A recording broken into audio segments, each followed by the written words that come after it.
जाट की एक खासियत है, वो मेहनती है, ईमानदार है और समय देता है। ये तीन गुण जो इस आदमी में होंगे वो आगे बढ़ेगा। लेकिन जाट समाज का जब से आरक्षण हुआ है, आपको नहीं लगता कि जाट समाज फायदा ले रहा है और ओबीसी की अदर्स जातियों को ऐसा लगता है कि हमारा हक जाट समाज खा रहा है? हक कोई किसी का नहीं खाता है, कौन किसका खा रहा है ये तो एक सब कहने की बात है। जाट ओबीसी में आने के बाद में सर्विस लगनी चालू हुई और समाज के अंदर जागरूकता आई।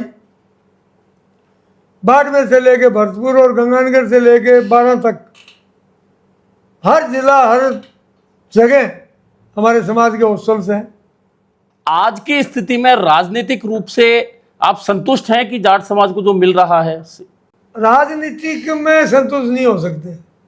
इसमें रहा चाहे कांग्रेस का रहा चाहे बीजेपी का रहा, जाट समाज की थोड़ी सी अनदेखी की जाती है। कांग्रेस सरकार के अंदर एक हरीश चौधरी को छोड़ दें तो एक भी आदमी हमारे साथ एमएलए, मंत्री, एमपी कोई सहयोग नहीं दिया। अटल बिहारी वाजपेयी जी ने उस टाइम बीकानेर से मेरे पीछे पड़े थे, चुनाव लड़ो, मैंने नहीं लड़ा। मेरे को एक टाइम वसुंधरा जी ने जिद किया था कि खंडेला से चुनाव लड़ो, मैंने नहीं लड़ा।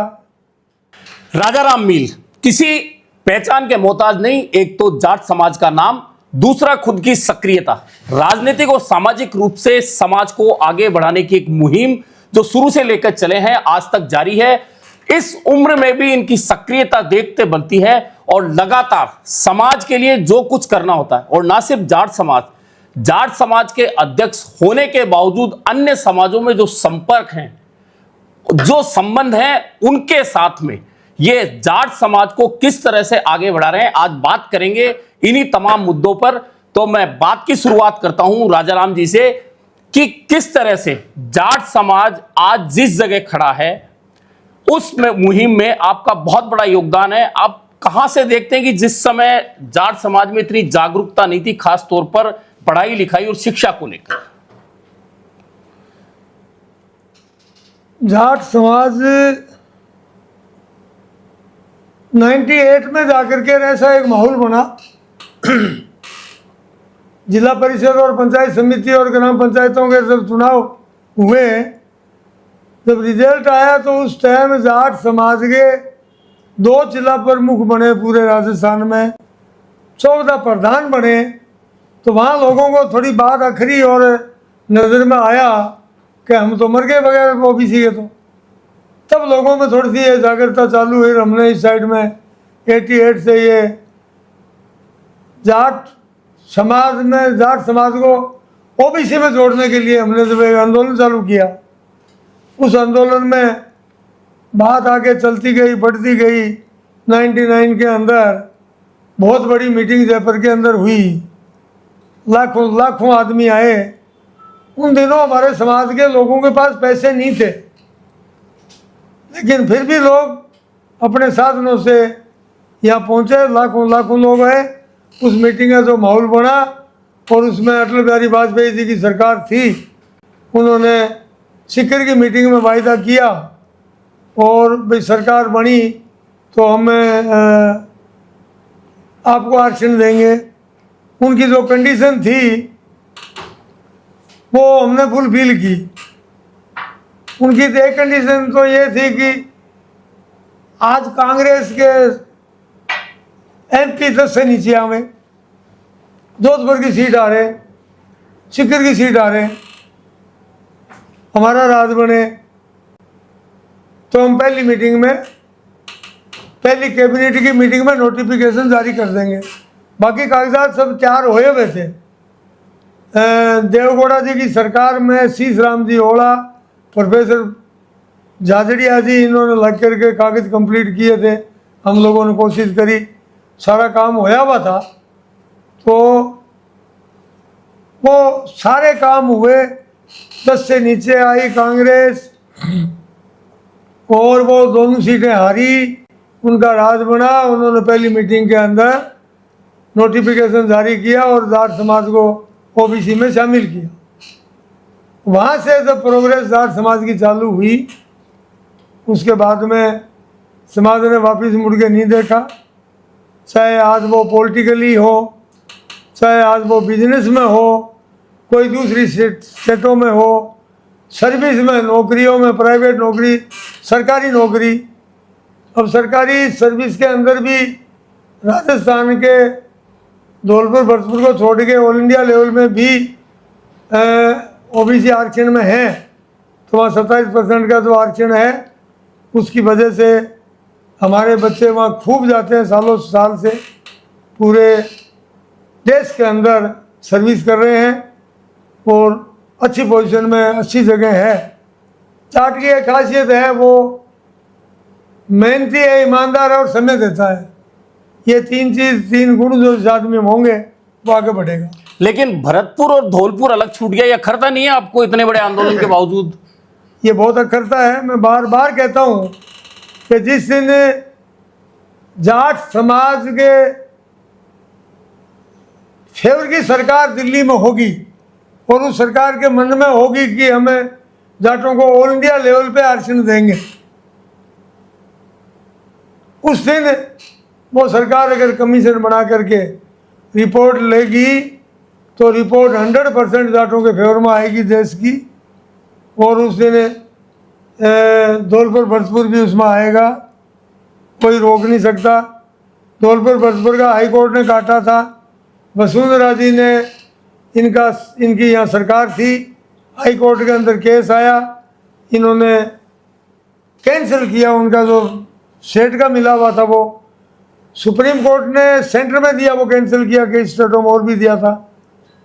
और यहाँ का हाई कोर्ट ने किया, वसुंधरा जी ने उस टाइम ये आरक्षण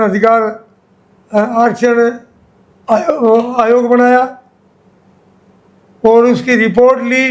इतनी बड़ी किताब बनी हुई है, इसमें धौलपुर भरतपुर वालों को ये काबिल समझा ओबीसी में आने के लिए, और उस रिपोर्ट की वजह से फिर इन्होंने वसुंधरा जी ने भी दिया और धौलपुर भरतपुर को राजस्थान में आरक्षण मिल गया। लेकिन जाट समाज का जब से आरक्षण हुआ है, आपको नहीं लगता कि जाट समाज फायदा ले रहा है और ओबीसी की अदर्स जातियों को ऐसा लगता है कि हमारा हक जाट समाज खा रहा है? हक कोई किसी का नहीं खाता है। देखो आज की तारीख में मैं आपको बताऊं, SC ST और OBC मिला करके कई जगह 70% है, 60% है, 58% है, अपने भी शायद आज की तारीख में 64% आरक्षण है। कौन किसका खा रहा है ये तो एक सब कहने की बात है। आज तो जो जनरल समाज के थे उनको भी 10% आरक्षण EWS को मिला है, तो सबको ही हो गया ना आरक्षण। तो शिक्षा की जहां तक बात करें जाट समाज में, इन दिनों शिक्षा की एक क्रांति सी आई हुई है और बच्चे बड़ी तेजी के साथ में उच्च शिक्षा के साथ में अब कंपटीशन में तेजी से आगे बढ़ रहे हैं। जाट OBC में आने के बाद में सर्विस लगनी चालू हुई और समाज के अंदर जागरूकता आई। बाड़मेर से लेके भरतपुर और गंगानगर से लेके 12 तक हर जिला, हर जगह हमारे समाज के हॉस्टल्स हैं, लड़कों के हैं, लड़कियों के हैं, पूरे राजस्थान के अंदर बहुत सी संस्थाएं हमारे समाज की हैं। कॉलेज है, स्कूल से लेके कॉलेज तक, हायर कॉलेज तक, टेक्निकल एजुकेशन तक मिला करके समाज की संस्थाएं हैं। कोचिंग है, आज बहुत से सीकर में देखो तो बहुत से जाट समाज की हब बनी हुई है कोचिंग की। सब जगह समाज को फ़ायदा मिलने लगा और समाज आगे बढ़ने लगा और समाज को नौकरी मिलने लगी। तो ये आप ठीक कह रहे हैं, आज की तारीख में हमारे बच्चे अच्छे सर्विस में आ रहे हैं, मेहनत करते हैं। इसलिए आप कहते हैं कि 2 जिला प्रमुख थे तो अचानक जाट समाज को सोचना पड़ा कि हम आबादी में ज्यादा हैं, मतदाता ज्यादा हैं, लेकिन हमें हमारा हक नहीं मिल रहा। आज की स्थिति में राजनीतिक रूप से आप संतुष्ट हैं कि जाट समाज को जो मिल रहा है? राजनीतिक में संतुष्ट नहीं हो सकते। इसमें रहा चाहे कांग्रेस का रहा, चाहे बीजेपी का रहा, जाट समाज की थोड़ी सी अनदेखी की जाती है। कांग्रेस के राज में एक समय ऐसा था कि 2 कैबिनेट मंत्री थे बड़े बड़े, शीश राम जी ओला और नटवर सिंह जी। आज वो नहीं है। तो ये कमियां रहती है समाज की तरफ से। हमारे समाज के लोग भी जो चुन के आ जाते हैं, आने के बाद में पार्टियों का दबाव रहता है तो वो खुल के बात नहीं कर सकते हैं। हमारे आरक्षण में थोड़ी त्रुटियां थी पीछे मिलने के अंदर। जो रिटायर्ड फौज के लोग हमारे जो थे उनको तो ओबीसी में आना था। उनका कोटा जो है वो कोटा 12.5% उनका है, वो मिलता है। वो हमारे में से ज़्यादा कट रहे थे। हमने आंदोलन चलाया। उसमें कांग्रेस सरकार के अंदर एक हरीश चौधरी को छोड़ दें तो एक भी आदमी हमारे साथ एमएलए, मंत्री, एमपी कोई सहयोग नहीं दिया। वो अकेला आदमी हमारे साथ रहा और हमने उसका वो जो त्रुटि थी वो कैंसिल कराई। एक रूल 15 था, रूल था, कानून नहीं था 94 या 96 का। उसको हमने खत्म कराया जो 15 साल से हमारे को ओबीसी के अंदर आरक्षण पूरा नहीं लेने दे रहा था। 26 साल हो गए मेरे को इस काम में लगे हुए। आज तक जितनी करूतियां थी 26 साल लग गए उसको सबको खत्म करते करते करते करते। आरपीएससी के रिजल्ट में हमने बहुत बारी इनको लिखा, कहा कि आप सारी चीज उजागर करोगे, सबकी सब रिकॉर्ड पे डालोगे, नेट पे डालोगे कि लड़के ये इसका रोल नंबर है, ये पोजीशन रही, ये रही, ये रही, ये रही, खुलासा। 26 साल लगे, अब जाके हुआ है इस अभी भर्ती के अंदर ये सारा खुलासा हुआ है।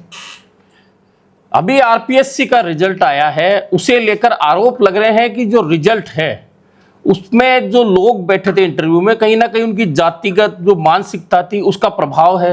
आप मानते हैं इस बात को? मेरे आगे देखो, इस तरीके की बात कोई नहीं आई है। अगर कोई त्रुटि होती, कोई बात होती तो कोई ना कोई आगे बताता ना। हमारी जानकारी में कोई भी काम आया, कोई भी सरकार रही हो, हमने उस काम को संपूर्ण कराया, चाहे कांग्रेस ही चाहे बीजेपी करवाया है। और आज भी इस तरीके की कोई त्रुटि मेरे आगे तो नहीं आई। एक आदमी की शिकायत आई थी, लेकिन वो बात अभी कहने की नहीं है कि वो इस तरीके का करता है। हमने उसका प्लान बना भी रखा है कि हमें आरपीएससी के अंदर एक दिन हमारा डेपुटेशन जाएगा, जाके हम बात करेंगे, बताएंगे कि इस तरीके से कोई आदमी अगर एक मेंबर गड़बड़ कर रहा है तो उस मेंबर को रोकने की जिम्मेदारी तुम्हारी है, उसको मौका नहीं दिया जाए। तो इस तरीके की बात आई थी, बाकी कोई खास बात सामने नहीं आई। जाट समाज के नाम पर बहुत सारे राजनेता बन जाते हैं, अफसर बन जाते हैं, लेकिन जब जरूरत होती है समाज को तब वो साथ खड़े नहीं होते। हमारा जाट समाज ऐसा ही है। वो सोचते हैं, समाज की बात तो भूल जाते हैं कि मैं समाज के नाम से आया हूँ, समाज की वजह से आया हूँ, समाज ने ताकत लगाई तब आया हूँ। लेकिन बनने के बाद में उस बात को भूल जाते हैं, वो ध्यान नहीं रखते। मैं 26 साल से लगा हूँ तो मैं कोई पॉलिटिकल पार्टी के साथ लगा नहीं, गया नहीं, चुनाव लड़ा नहीं, लड़ना नहीं है। मेरे को कोशिश करी थी अटल बिहारी वाजपेयी जी ने, उस टाइम बीकानेर से मेरे पीछे पड़े थे, चुनाव लड़ो, मैंने नहीं लड़ा। मेरे को एक टाइम वसुंधरा जी ने जिद किया था कि खंडेला से चुनाव लड़ो, मैंने नहीं लड़ा। खंडेला से गोपाल सिंह जी खंडेला और ये बाजिया जी दोनों थे सीकर में। मेरे को कहा हमारी लड़ाई मिट जाएगी, आप खंडेला आ जाओ, मैं जीत जाता। मैंने कहा मेरे को चुनाव नहीं लड़ना, मैं समाज की सेवा करना चाहता हूँ। परिवार मेरा अलाउ कर रखा है मेरे को और वो सहन कर सकते हैं मेरा काम।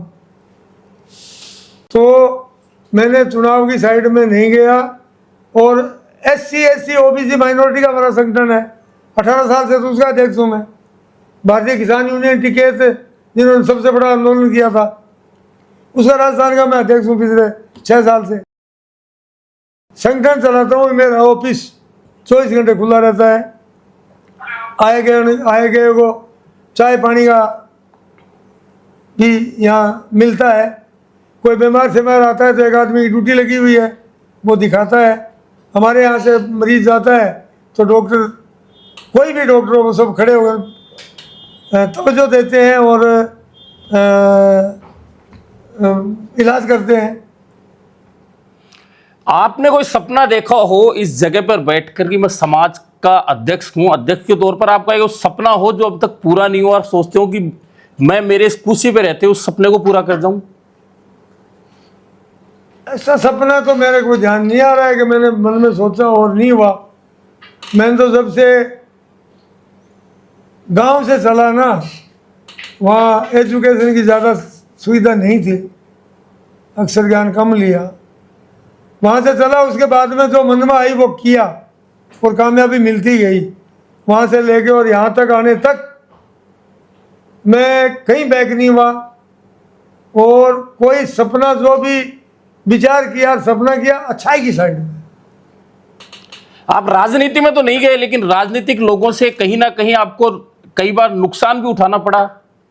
वो होता है राजनीति के अंदर, समाज का नुकसान सहन नहीं होता। कोई बोल जाते हैं उस बात को कोई अदरवाइज लेकर के नुकसान हो जाए। एक बारी वसुंधरा जी के साथ टकराव हो गया था, उसमें काफ़ी नुकसान हुआ, हमारे परिवार को भी नुकसान हुआ काफ़ी पर्सनली।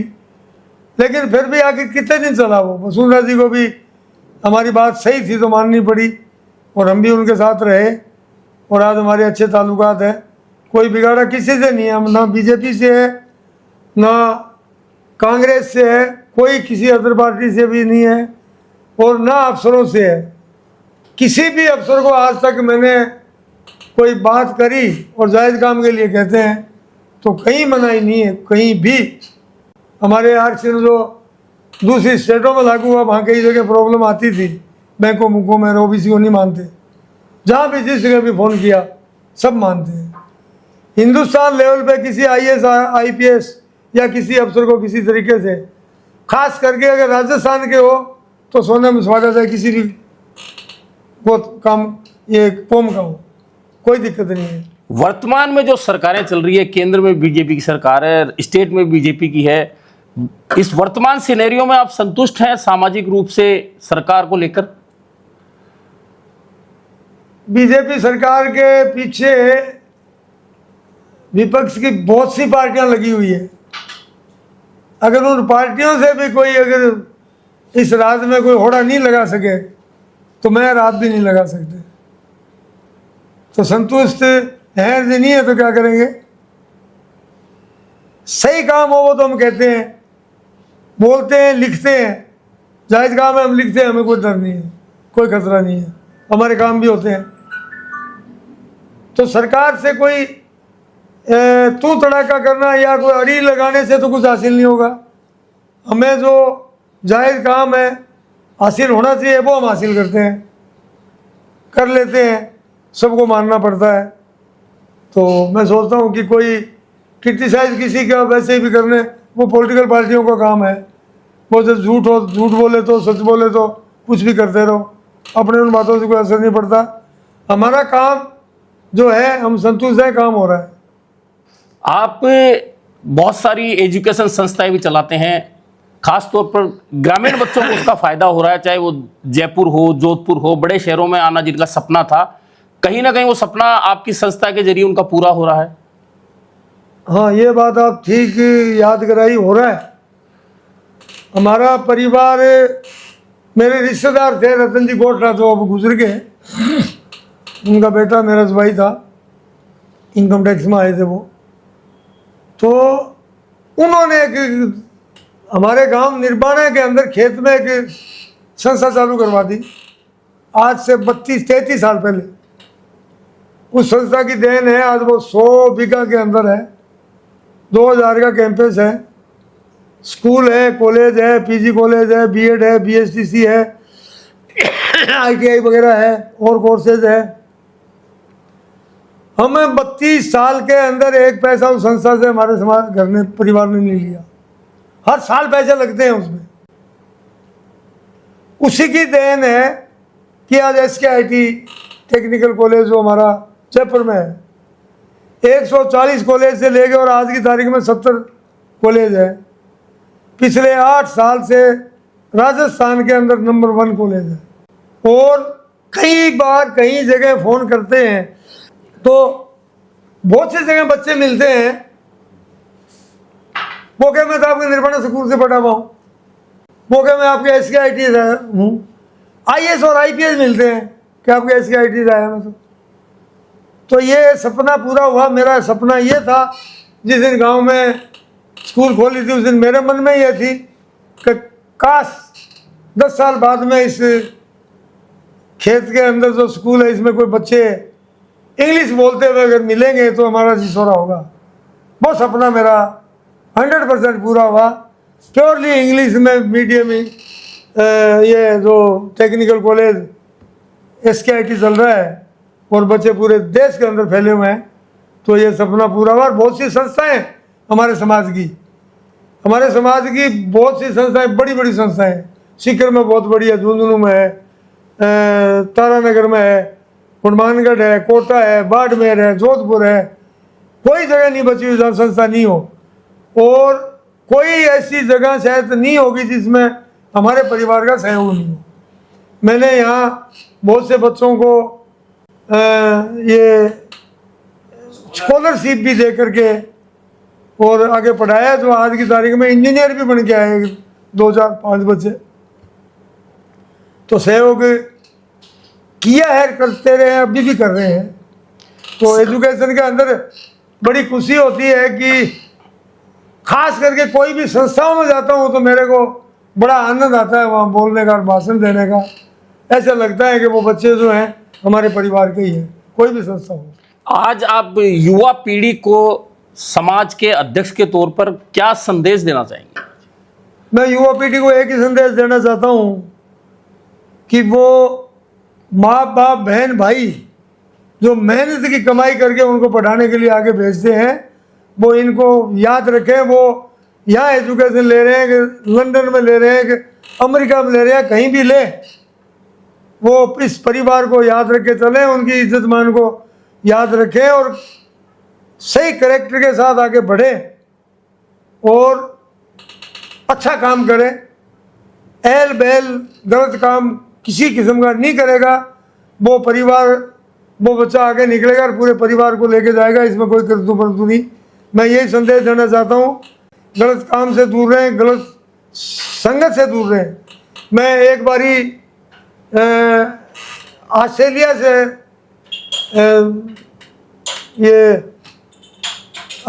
न्यूजीलैंड जा रहे थे, तो हम सुबह 6 बजे उतरे होटल से नीचे। 4 लड़कियां इंडियन वो उस लिफ्ट के बाहर खड़ी थी अंदर जाने के लिए। मैंने उनको रोका, मैंने कहा बेटा कहाँ से हो? उन्होंने बताया कि वहाँ से है। मैंने कहा तुम यहाँ क्या पढ़ाई कर रही हो? पढ़ाई कर रहे हैं, यहाँ नौकरी करना है। दिन में वो काम मिलता है उनको, कितना 20, 22, 28 घंटे एक हफ्ते में वो काम करती है लड़कियाँ। माँ बाप पे वजन नहीं आए, बड़ी अच्छी बात है। तो मैंने कहा बेटा माँ बाप की बात याद रखोगी? या रात हम खाना खाने गए थे तो रास्ते में क्लब देखा हमने, लड़के और लड़कियां दारू पी रहे थे, नाच रहे थे और सिगरेट पी रहे थे, कहीं उस चक्कर में तो नहीं आओगी? ये बात मैंने उनको वहाँ कही। उन्होंने कहा अंकल जी कभी नहीं आ सकते हम इसमें, हम हमारे माँ बाप की हर बात को याद रखते हैं। वो बात मैं कई जगह बताई है, मैंने कही, मैं आज भी दोहरा रहा हूँ कि माँ बाप बहन भाई की बातें याद रखें तो वो परिवार को बहुत आगे ले जाएगा। एक आदमी कोई भी मन में तय कर ले, सोच ले कि मेरे को ये करना है, वो कर सकता है। मैं तो एक गांव का आदमी, वहाँ से चला और यहाँ तक आ गया। मैं अकेला नहीं, हमारा परिवार बहुत बड़ा है, 7 भाइयों का सैकड़ों लोग हैं और पूरा परिवार साझा होकर चल रहा है। तो जो चाहा वो हासिल किया, कामयाबी मिली। तो ये थे राजाराम मील, गांव से निर्वाणा से निकलकर आज जयपुर की धरती पर बैठे हैं। राजस्थान जाट महासभा सहित कई संस्थाओं को ये संभाल रहे हैं और इन्होंने बहुत शानदार संदेश के साथ में युवा पीढ़ी को कहा है कि परिवार का मान सम्मान साथ लेकर हमेशा आगे बढ़ें और उन्नति करें।